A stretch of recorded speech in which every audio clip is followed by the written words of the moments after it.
She thought the worst part of her summer was a broken lawnmower. She didn't know that a poor single dad who stopped to help would quietly change the course of her entire life. What started as a small act of kindness would force her to choose between the empire she built and the family she never thought she'd have. Before we begin, take a moment to settle in. If you believe small acts of kindness can change lives, subscribe to Kindness Spoke TV for real stories that restore faith in humanity. It all began on a quiet August afternoon. The wrench slipped from Maya Patel's grip and clattered onto the driveway. She stared at the dead lawnmower, sprawled before her, black smoke still hanging in the August air from its last violent sputter. "Come on," she muttered, wiping sweat from her forehead. "I've pitched to venture capitalists. I can handle one stupid lawnmower." The machine remained stubbornly silent. Her yard looked worse now than when she'd started, sad patches of cut grass alternating with wild strips that reached her knees. The Washington sun beat down mercilessly, and Maya's shirt clung to her back. This was supposed to be her peaceful escape from running a tech empire in Seattle. Instead, she was losing a battle with equipment that probably cost less than her running shoes. That's not going to start without gas in it. Maya spun around. A man stood at her fence, a little boy perched on his shoulders. He wore faded jeans and a Seahawks t-shirt, his dark blonde hair slightly too long and curling at his neck. His smile was genuine, warm in a way that seemed extinct in her usual circles. "I filled it this morning," Maya said, then felt her cheeks heat. "At least, I think I did." The man's smile widened as he lifted the boy down. "Stay right here, buddy. Don't go near the street." "I won't, Dad." The child immediately crouched, examining something in the grass with intense focus. "I'm Ethan Clark," the man said, approaching. "We live in the blue house around the bend." "Maya." She shook his hand, noting the calluses that spoke of physical work. "Just moved in last week. This is Cooper." Ethan gestured toward the boy. "Say hello, Coop." "Hi," Cooper called without looking up. "Did you know beetles can carry 30 times their own weight?" Ethan knelt beside the lawnmower and checked the gas tank. Empty. These old mowers burn through fuel fast. He stood, barely hiding his amusement. "You're not from around here, are you?" Maya hesitated. In Seattle, everyone knew her face. Maya Patel, founder and CEO of Threadline, the eco-fashion app with a 9-figure valuation. Forbes had called her the future of sustainable retail. But here in Spokane, she was just another person struggling with yard equipment. "Seattle," she admitted. "This is my escape place."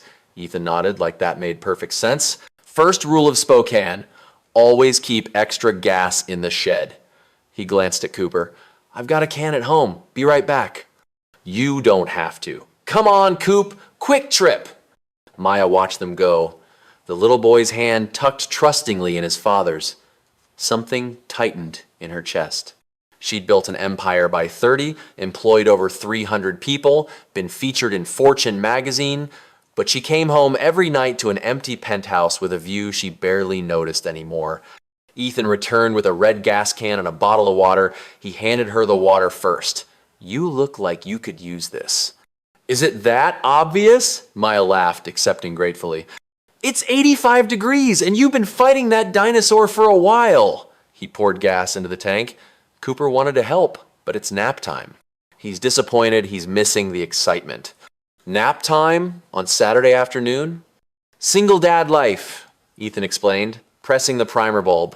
"Weekends are about maintaining schedule, or everything falls apart." He pulled the cord and the mower roared to life immediately. Maya stared. "I'm either impressed or embarrassed." "Don't be. Most people don't grow up with this stuff." He picked up the gas can. "Refill every 30 minutes or so." "Thank you, really." "That's what neighbors do." Ethan started walking backward. "We're the blue house with the trampoline." Cooper's very proud of it. "I'll remember that." "And if you hear screaming around 6 a.m., don't worry. That's Cooper's enthusiasm for Saturday cartoons." Maya laughed genuinely for the first time in weeks. After he left, she finished mowing, refilling twice. That evening, she sat on her porch, with wine and her phone showing 47 unread messages. Crisis about product launches, quarterly reports, scheduling conflicts. She answered the critical ones, then set the phone aside. For once, she didn't feel pulled to solve everything immediately. In Seattle, everyone wanted something: investments, partnerships, access. But Ethan Clark had just wanted to help a neighbor. Maya noticed the dripping from her kitchen sink. Probably nothing. Probably something she could fix herself. Probably. She smiled in the gathering dark, already planning tomorrow's walk to the blue house with the trampoline. Maya woke Sunday morning to silence so complete it felt unnatural. No traffic sounds, no sirens, no construction, starting at 7 a.m., just birds and the distant sound of someone's sprinkler system clicking to life. She made coffee in her small kitchen and checked her phone. 53 new messages overnight. Her CMO needed approval on the fall marketing campaign. Her head of engineering reported server issues affecting European users. Her assistant had forwarded 3 interview requests and a speaking invitation from Stanford. Maya responded to the critical items, her fingers moving through practiced motions. Approve the campaign. Get DevOps on the server issue. Decline Stanford. No bandwidth this quarter.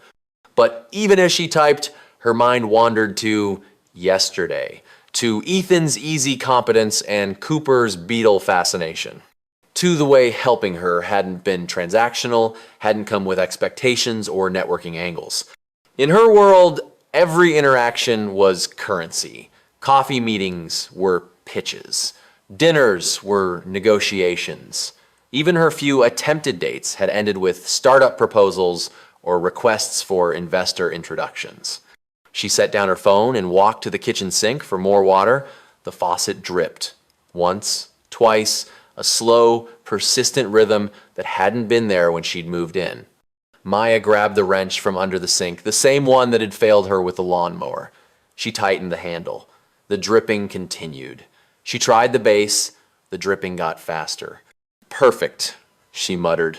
She could call a plumber. The welcome packet from her real estate agent listed a local handyman who apparently got to jobs within a week or two. Or she could search online, find someone who'd charge weekend emergency rates to fix something that probably needed a single turn of the right valve. Or Maya looked out her kitchen window toward the bend in the road where Ethan's blue house waited. She thought about his offer. If you need anything else. The sink wasn't really that broken. A steady drip, annoying but not urgent. She could live with it for a few days. Could probably figure it out herself with a YouTube tutorial. But standing in her quiet kitchen, looking at the empty rooms she'd barely furnished, Maya realized she didn't want to figure it out herself. She didn't want to spend another Sunday alone, scrolling through work emails and pretending the loneliness wasn't crushing. She'd spent 10 years building Threadline. 10 years of 80-hour weeks and sleeping in her office and skipping holidays because someone had to make payroll decisions. She'd sacrificed relationships, friendships, any semblance of balance, all for a company that would survive just fine if she took a weekend off. What did she have to show for it? A 9-figure bank account and an empty life. Maya made her decision. She changed into clean clothes, ran a brush through her hair, and grabbed her keys. The walk to Ethan's house took 7 minutes, the morning sun warm on her shoulders. She could hear children's laughter before she rounded the bend, Cooper's distinctive giggle mixing with other kids' voices. Sometimes the hardest thing isn't fixing the problem. It's choosing not to face it alone. If this moment moved you, like this video. And tell me in the comments, have you ever needed help but struggled to ask? The blue house came into view, cheerful and lived in, with toys scattered across the porch and the promised trampoline dominating the front yard. 3 children bounced enthusiastically while Ethan stood nearby, coffee mug in hand, watching with relaxed vigilance. He looked up as Maya approached, and his face transformed with surprised pleasure. Maya, everything okay? Cooper spotted her and waved frantically from the trampoline. Maya, watch this! Maya smiled, her heart suddenly lighter than it had been in months. I think I broke my sink. Ethan's smile widened, and Maya felt her pulse quicken in a way that had nothing to do with the walkover. "Let me grab my toolbox." He disappeared inside, and Cooper immediately abandoned the trampoline, racing over with two other children trailing behind. "Did you really break your sink?" "I think I made it angry," Maya admitted. "Dad can fix anything," Cooper announced proudly. "He fixed Mrs. Richardson's garbage disposal last week. It was making scary noises." Ethan emerged with a red toolbox, calling to the other parents. "Be back in 20 minutes. Cooper's coming with me." "I am?" Cooper's face lit up. "If Maya doesn't mind the company." "I'd love it," Maya said honestly. The walk back felt different with Ethan beside her and Cooper skipping ahead, narrating everything he saw. "That's where the really good beetles live. And that tree has a bird nest, but don't look too close because the mom gets mad. And that's Mr. Peterson's house, and he has a cat named Dog," which is really funny because... "Coop, breathe," Ethan said gently, amusement in his voice. At her house, Cooper immediately gravitated to the built-in bookshelf in the living room. "You have so many books!" Dad says, "People who read lots of books are the smartest people." "Your dad's right," Maya said, watching Ethan kneel at the kitchen sink. "What's your favorite?" Cooper pulled out a worn copy of The Secret Garden. "Is it this one? It has a cool cover." Maya sat on the floor beside him, something she couldn't remember doing in years. "That was my favorite when I was about your age." "What's it about?" "A girl who finds a hidden garden and brings it back to life." Cooper considered this seriously. "Like magic?" "Like hope," Maya said softly. Under the sink, Ethan's voice echoed. "Just needed the right wrench. You were turning it the wrong direction, tightening instead of loosening." Maya felt her cheeks warm. "Of course I was." Ethan emerged, testing the faucet. Water ran clear and silent. "Should be good now." "Thank you. Can I at least offer you some lemonade?" "I actually have some made." Lemonade! Cooper announced this like she'd offered treasure.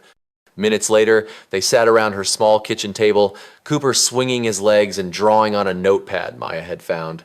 Sunlight streamed through the window, and the house felt less empty than it had in weeks. "So, what do you do?" Ethan asked. "Besides battle yard equipment?" Maya hesitated, then opted for partial truth. "I work in tech. Sustainable fashion specifically. Software that helps people buy and sell secondhand clothing." "That's cool," Ethan said, genuine interest in his eyes. "Better for the environment." "That's the idea." Maya sipped her lemonade. "What about you? You mentioned being a single dad, but you're clearly good with your hands." "Contractor. Home renovations. Mostly." He gestured at his worn jeans. "Hence the permanent paint stains. I do kitchens, bathrooms, whole house remodels when I can get them." "Daddy built our deck all by himself?" Cooper added without looking up from his drawing. "And my treehouse, and fixed the hole in my wall from when I threw the baseball inside, even though I wasn't supposed to." Ethan ruffled his son's hair.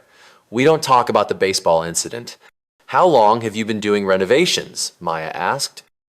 8 years, since Cooper was 2. Something shifted in Ethan's expression, brief but unmistakable.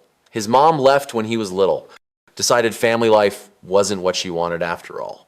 Contracting lets me set my own hours, be there for school pickups and soccer practice and all the things that matter. "I'm sorry," Maya said quietly. "That must have been hard." "It was." Ethan's honesty surprised her.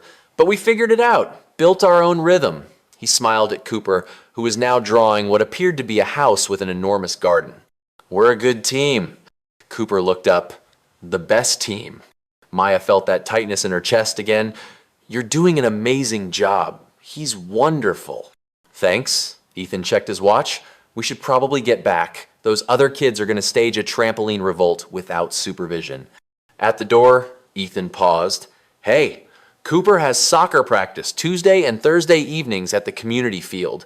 It's actually pretty entertaining if you ever want to watch 6-year-olds chase a ball in 12 different directions at once." "I'd like that," Maya said, meaning it more than she expected. After they left, Maya looked at the drawing Cooper had abandoned on her table. A house with flowers everywhere and 3 stick figures holding hands. One tall, one small, one with long, dark hair. She carefully placed it on her refrigerator. Thursday evening found Maya sitting on weathered bleachers at Spokane's community soccer field, watching a chaotic swarm of 6-year-olds pursue a ball with more enthusiasm than strategy. The air smelled like cut grass and someone's barbecue from a nearby house. She spotted Ethan immediately on the sidelines with a cluster of other parents, his hands cupped around his mouth as he shouted encouragement. Cooper wore an oversized yellow jersey and ran with determined intensity in completely the wrong direction. Maya made her way down, and Ethan's face transformed when he saw her. "You came," he said, genuine pleasure in his voice. "I was promised entertainment." Maya gestured at the field where 2 children had abandoned the game entirely to examine a dandelion. So far, it's delivering. Cooper spotted her and waved so enthusiastically he tripped over his own feet. Ethan winced, but Cooper popped back up, grinning. "That's my boy," Ethan muttered. "Grace of a baby giraffe." A woman beside them smiled at Maya. "You must be the new neighbor everyone's talking about. I'm Sarah. My daughter's the one picking flowers with your son," she said to Ethan. "Oh, Cooper's not," Maya started. "Maya's a friend," Ethan said smoothly. "Just moved in a few weeks ago." Sarah nodded knowingly and turned back to the game, but Maya caught the speculative look. Small-town intelligence networks at work. They settled into comfortable observation, Ethan providing running commentary on the game's finer points, which apparently included the classic defensive strategy of running in circles and the bold choice to use hands in soccer. "Do you miss it?" Maya asked during a water break when Cooper ran over, sweaty and ecstatic. "Miss what?" "Whatever you did before, Cooper. You mentioned studying architecture." Ethan's expression grew thoughtful. "I did. University of Washington, actually. Had plans for a big firm in Seattle, designing sustainable buildings." He watched Cooper gulp water and immediately spray it at another kid. Then life happened. Cooper came earlier than planned, and his mom struggled. By the time she left, I had a 2-year-old and student loans and no time for apprenticeships or unpaid internships. That's a lot to handle alone. Contracting made sense. I still get to create things, solve design problems, and I'm there when he needs me. Ethan smiled. I don't regret it. Watching him grow up, I wouldn't trade that for any building I could design. Maya felt something twist in her chest. That's beautiful, actually. What about you? Did you always want to work in tech? Sort of stumbled into it, Maya admitted. I cared about sustainability and saw a gap in the market. Started small, building an app in my apartment. She left out the part about the $40 million in venture capital funding and the 200 employees in 4 countries. The game resumed, and Cooper immediately scored on the wrong goal. Ethan dropped his head into his hands while Maya tried not to laugh. We're working on directional awareness, Ethan said. When practice ended, Cooper ran over, drenched in sweat and happiness. Did you see me score? I did, Maya said diplomatically. Very impressive kick. Can Maya come for pizza with us? Cooper asked, tugging his father's shirt. Please? We always go to Sal's after practice. Ethan looked at Maya, something hopeful in his expression. No pressure, but we are going to Sal's. It's kind of a tradition. Maya thought about her empty house, the work emails waiting, the quarterly reports she should review. Then she looked at Cooper's eager face and Ethan's warm smile. I'd love to. Sal's was a family-owned Italian place with checkered tablecloths and a jukebox that played oldies. Cooper ordered pepperoni and told elaborate stories about playground politics while cheese stretched between his fingers. Ethan translated the more confusing parts and occasionally reminded his son that chewing and talking were separate activities. Maya laughed more in an hour than she had in months. When they walked to their cars afterward, Ethan's hand brushed hers, sending electricity up her arm. Thanks for coming tonight, he said. Thanks for inviting me. Maya meant it completely. Driving home, she realized she hadn't checked her phone once. Maya's phone buzzed Saturday morning with a text from Ethan. Cooper's at a birthday party for 2 hours. Want to grab coffee? Just us? Her heart did something complicated. Yes. Where? Downtown, Riverside Cafe, 30 minutes? She changed 3 times before settling on jeans and a simple blue blouse, then felt ridiculous for caring so much.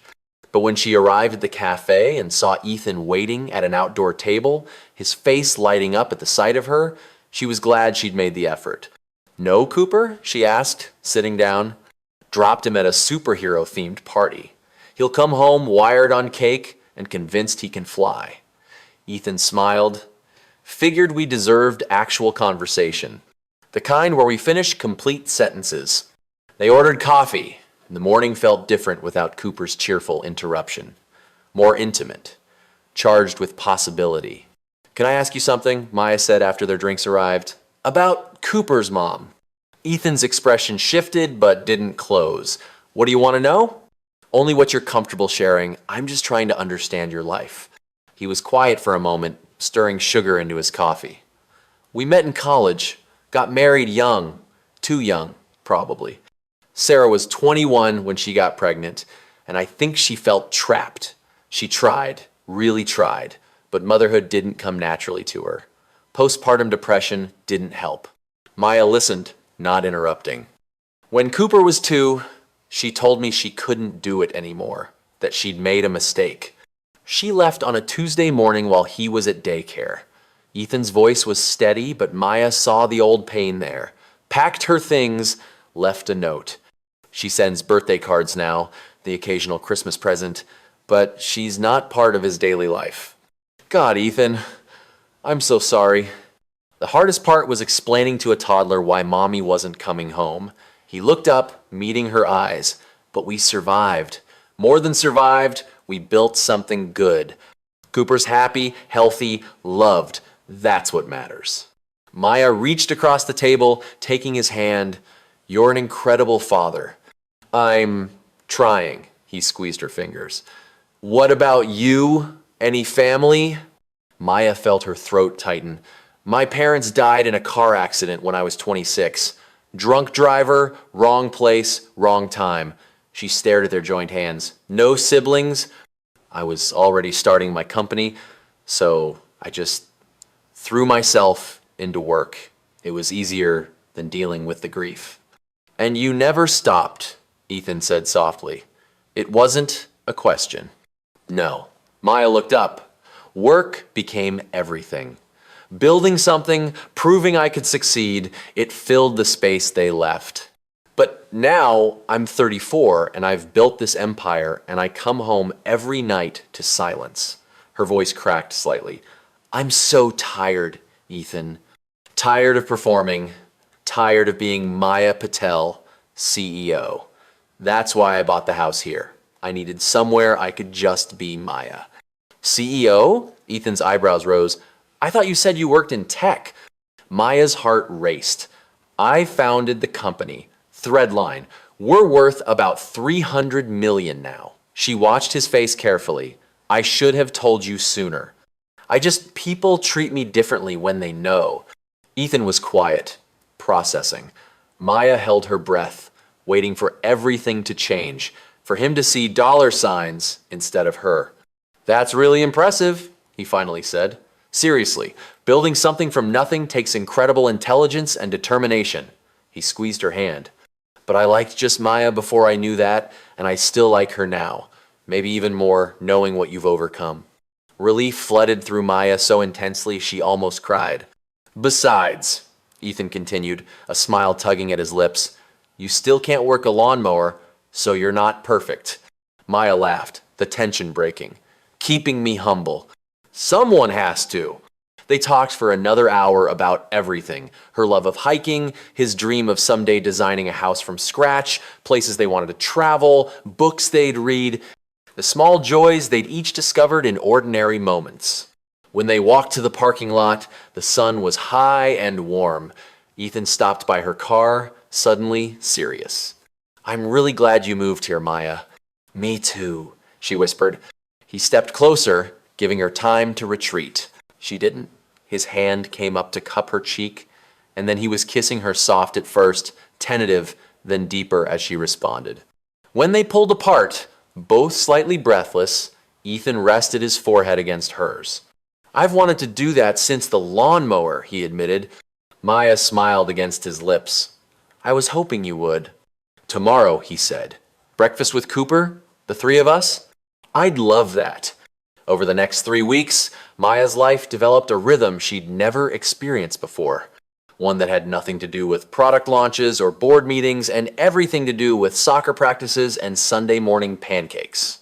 The diner became their regular spot. Cooper always ordered the same thing, chocolate chip pancakes, with extra whipped cream, and told elaborate stories about playground dynamics that somehow involved dinosaurs and superheroes. Maya found herself cutting his pancakes without thinking, reaching for napkins before disasters happened, learning the particular logic of 6-year-old conversation. Ethan's hand would find hers under the table, warm and calloused, grounding her in a way nothing else had. Work continued, but differently. Maya took video calls from her Spokane house now, her team growing accustomed to her new schedule. During one particularly intense meeting about their European expansion, she watched through the window as Ethan and Cooper built something in her backyard, both covered in dirt and completely absorbed. Her CMO noticed her distraction. "Maya, thoughts on the German market?" "Sorry. Yes. Approve the Berlin office." She forced her attention back to the screen, but kept glancing outside.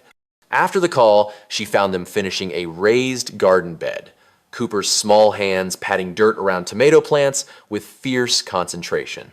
"Surprise," Ethan said, wiping sweat from his forehead.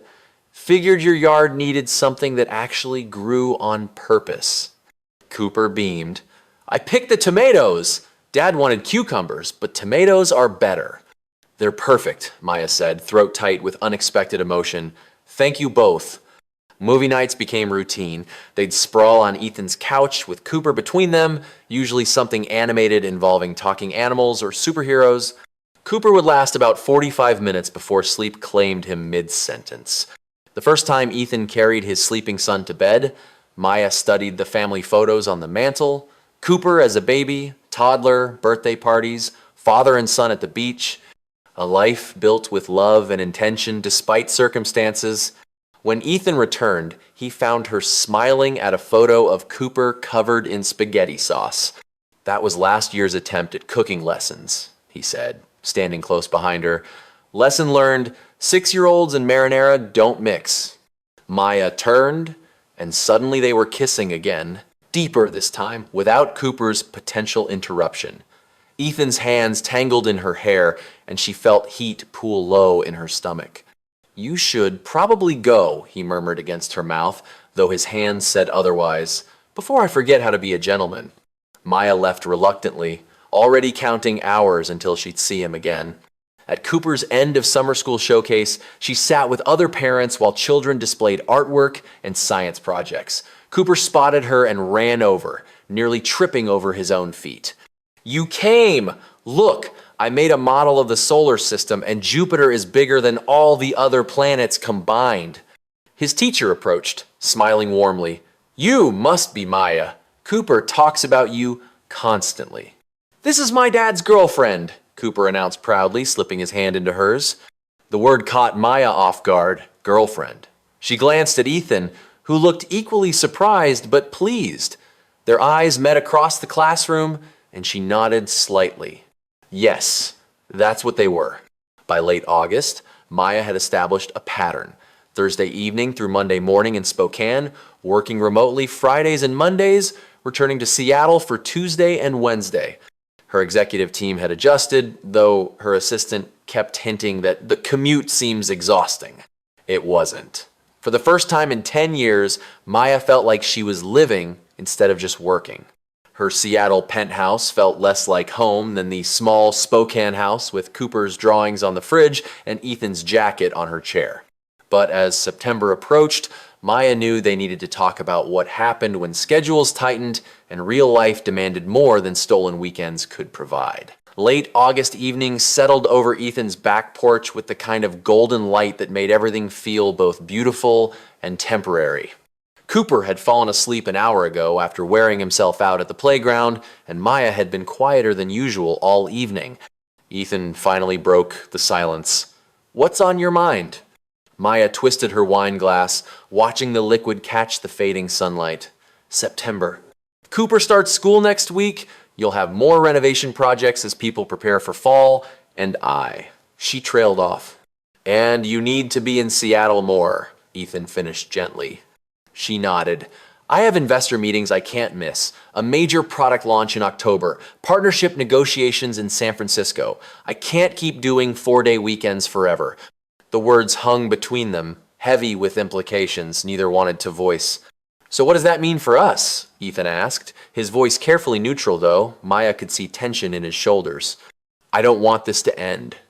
Maya turned to face him fully. But I don't know how to make it work long term. I can't ask you to uproot Cooper's entire life, and my company needs me present for critical decisions. Ethan reached for her hand. Do you want it to work? More than anything, then we figure it out. His thumb traced circles on her palm. You come when you can. Weekends, long weekends when possible. I'll bring Cooper to Seattle sometimes. We'll video call. It won't be perfect, but nothing worth having ever is. That sounds hard, Maya whispered. Probably. Ethan's grip tightened. But you're worth hard. We're worth hard. Maya felt tears prick her eyes. In her world of venture capitalists and board meetings, everything was transactional, measured in ROI and quarterly growth. But Ethan was offering something different. Faith that what they had mattered more than convenience. I can still do most Fridays, she said, thinking aloud. Some long weekends, Thanksgiving, Christmas, and if I restructure my role, Maya. Ethan's voice was firm. I can't ask you to change your career for us. That's not fair. You're not asking. I'm thinking about it because I want to. She squeezed his hand. What if I told you I've been talking to my board about promoting my COO to president of operations? It would reduce my day-to-day responsibilities significantly. Ethan's eyes widened. Are you serious? I founded Threadline to make a difference in sustainable fashion. The company's doing that now with or without me micromanaging every decision. Maya's voice grew stronger. These past months with you and Cooper have shown me what I've been missing. I don't want to choose between a meaningful career and a meaningful life. I want both. What exactly are you saying? Maya took a deep breath. I saw a house for sale, 2 streets over from here, 3 bedrooms, big backyard, good school district. Ethan stared at her, processing. You want to move here permanently? Split my time between here and Seattle, at least initially. But yes, make this my home base. She searched his face anxiously. If that's something you'd want, I know it's fast, and maybe I'm being crazy. Ethan cut her off with a kiss that tasted like hope and possibility. When he pulled back, his eyes were bright. I love you, Maya. The words settled over her like grace. She'd heard, I love you before, from parents now gone, from a college boyfriend who'd wanted different things. But this felt different, solid, real. I love you too, she whispered. They held each other as stars emerged overhead, making plans in low voices. She'd fly to Seattle Tuesday morning for critical meetings, return Thursday. October would be harder with the product launch, but they'd manage. Thanksgiving, she'd spend here. Christmas, they'd figure out together. One step at a time, Ethan said, kissing her forehead. Let's get through your crazy fall first. And then? Maya asked.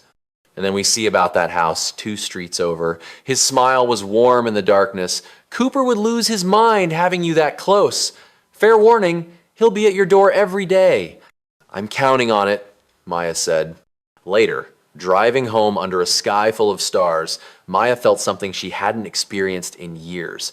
Certainty that she was exactly where she needed to be. September arrived with all the chaos Maya had predicted. Her first week back in Seattle full-time felt like whiplash, emergency investor meetings about Q4, projections, server crashes affecting their European users, and a competitor announcing a suspiciously similar feature that sent her legal team into overdrive. Tuesday night, she was supposed to video call Cooper for bedtime.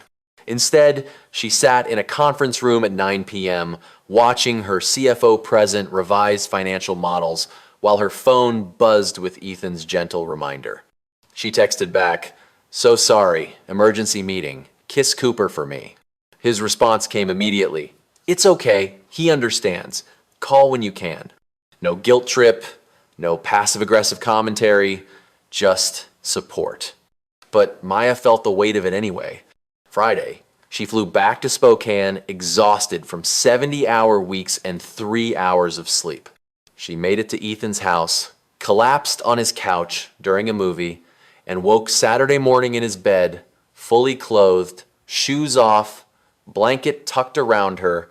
A note on the nightstand read, "Took Cooper to soccer. You needed sleep more than you needed to prove anything. Coffee's ready. E." She found them at the field an hour later, Ethan's face lighting up when he saw her despite the dark circles under her eyes. "Rough week?" he asked, handing her the coffee he'd somehow known to bring. Understatement. Maya leaned into him gratefully. October was worse. The product launch hit complications, bugs in the iOS version, marketing materials needing last-minute changes, press interviews that couldn't be rescheduled. Maya managed one weekend in Spokane, arriving Friday night and leaving Sunday morning, the time together feeling rushed and unsatisfying. Cooper's face fell when she explained she couldn't stay for his school's fall festival. "But you promised," he said quietly. Maya's heart cracked. "I know, buddy. I'm so sorry. Work is just really busy right now." Later, after Cooper was in bed, she overheard Ethan talking to him through the door. "Maya loves us very much. Sometimes grown-up work is complicated and takes longer than we want. But she'll be back soon." "Does she still want to move here?" Cooper's small voice asked. "Yes, she does. Sometimes the things we want most take time to happen." Maya stood in the hallway, tears streaming down her face, wondering if she was failing at the first real relationship she'd had in years. Early November, her board requested another meeting about the restructuring. The CFO had concerns. Investors wanted assurance of leadership continuity. Maybe she should reconsider, delay the transition, stay in her current role another year. Maya sat in her penthouse that night, looking at Elliott Bay, and called Ethan. "Tell me what you want, Maya," he said after she explained. "Not what the board wants, not what you think you should do. What do you want?" She closed her eyes. "I want to come home." "Then come home." 2 days later, Maya presented her restructuring plan again, firm, final, non-negotiable. Her COO would become president of operations by January. She'd transition to executive chair, focusing on strategy and vision while stepping back from daily operations. The board approved. Maya called Ethan immediately from the boardroom, barely waiting for him to answer. "It's done. They approved it." "Yeah?" She could hear the smile in his voice. "I'll be working 3 days a week remotely from Spokane starting January." "When can you come home?" That word again. Home. "Tomorrow," Maya said. "I'm coming home tomorrow." Thanksgiving morning dawned cold and clear, frost coating Maya's windows in delicate patterns. She arrived at Ethan's house at 8 a.m., armed with ingredients for pie and a nervous excitement that felt almost childish. Cooper answered the door in pajamas decorated with turkeys wearing sunglasses. "Maya, you're early. Dad said you wouldn't be here until 9, but I knew you'd come early because you always come early now." "Breathe, Coop," Ethan called from the kitchen, appearing with flour dusting his dark t-shirt. He kissed Maya briefly, naturally, the kind of greeting that spoke of established intimacy. "Ready to tackle pie?" "I watched 3 YouTube tutorials," Maya admitted. "I'm as ready as I'll ever be." The morning unfolded in a chaos of cooking, Cooper helping by eating more chocolate chips than went into the pie, Ethan teaching Maya the proper way to crimp crust edges, flour ending up in places flour had no business being. The doorbell rang around 10. Mrs. Richardson stood on the porch with a covered dish, her sharp eyes missing nothing. "Ethan, dear, brought my sweet potato casserole." She smiled at Maya. And you must be the young woman everyone's been talking about. Maya, isn't it? Yes, ma'am. It's nice to officially meet you. Spokane suits you, Mrs. Richardson said knowingly. You've got color in your cheeks now. Didn't have that haunted look anymore, like when you first moved in. After she left, 2 more neighbors stopped by with dishes and warm welcomes. Each greeted Maya like she belonged, like she'd always been part of this community. No one asked about her company or her net worth or whether she could introduce them to investors. They asked if she'd tried the hiking trail near the reservoir and whether she'd be at the Christmas tree lighting next month. By afternoon, the house smelled like heaven. Cooper set the table with intense concentration, arranging napkins in elaborate patterns. When they finally sat down, Ethan reached for their hands. Cooper, you want to say grace? The little boy squeezed Maya's hand tightly. Thank you for food and Dad, and for Maya being here now and not just on weekends anymore, and for my new backpack, and for Rocket, even though he's just a fish. Amen, Ethan said, eyes suspiciously bright. Dinner was loud and messy and perfect. Cooper told elaborate stories between bites. Ethan kept their wine glasses filled. Maya felt something in her chest expand, making room for a happiness she'd never let herself imagine. After Cooper went to bed, too full of pie and excitement to argue about bedtime, Maya and Ethan cleaned the kitchen in comfortable silence. I have news, Maya said, drying a dish. About that house 2 streets over. Ethan's hand stilled in the soapy water. Yeah? I put in an offer last week. She couldn't suppress her smile. They accepted this morning. Ethan turned, water dripping from his hands onto the floor. You're serious. You're really doing this. Close escrow in January, move in by February. Maya's heart hammered. If that's still what you want? Instead of answering, Ethan pulled her into a kiss that tasted like possibilities and promises. When they broke apart, both were grinning. Does this mean Maya will live really close? Cooper's sleepy voice came from the doorway. They turned to find him clutching his stuffed dinosaur, eyes half closed but alert enough to have caught the important part. Maya knelt to his level. So close, you'll probably get tired of seeing me. Cooper launched himself at her in a hug that nearly knocked her over. No way! Can I help you move? Can I pick which room is the guest room for when I sleep over? Can we plant more tomatoes in your yard? Yes to all of that, Maya promised, holding him tight. Later, after tucking Cooper back into bed, Maya and Ethan stood on the porch, watching the first snow of the season begin to fall. I never expected this, Ethan said softly. When I helped you with that lawnmower. Maya laughed. I did. From the second time I saw you anyway. The sink wasn't really broken, was it? It was a little broken, Maya insisted, though her grin gave her away. Ethan pulled her close, and they stood together in the quiet snowfall, 2 people who'd found something neither had been looking for, but both desperately needed. Thank you, Maya whispered, for taking a chance on us. Thank you for being worth taking a chance on. Late February, sunshine streamed through Maya's kitchen windows, warming the hardwood floors she just had refinished. Most of the moving boxes were unpacked now, her books filling the built-in shelves, Cooper's drawings already decorating her refrigerator alongside his soccer schedule, and a grocery list in Ethan's handwriting. Through the window, she watched Ethan and Cooper building a snowman in her backyard, Cooper's laughter carrying on the cold air. The little boy had spent more nights here than at his own house this past month, his toothbrush claiming permanent residence in her bathroom, his favorite cereal taking up shelf space in her pantry. The doorbell interrupted her coffee. A delivery driver stood holding a large box with a red bow. Inside was a brand new lawnmower, gleaming and perfect. The card read, for spring. This one has a full tank. Love E. Maya laughed so hard she had to set down her coffee. She pulled on her jacket and headed outside. Cooper spotted her first, abandoning snowman construction to run over. Do you like it? Daddy and I picked it out together. He said you needed one that actually works. I love it, Maya said, pulling him into a hug. Thank you both. Ethan approached, snowflakes caught in his hair, his smile warm despite the cold. Figured you'd need one come spring.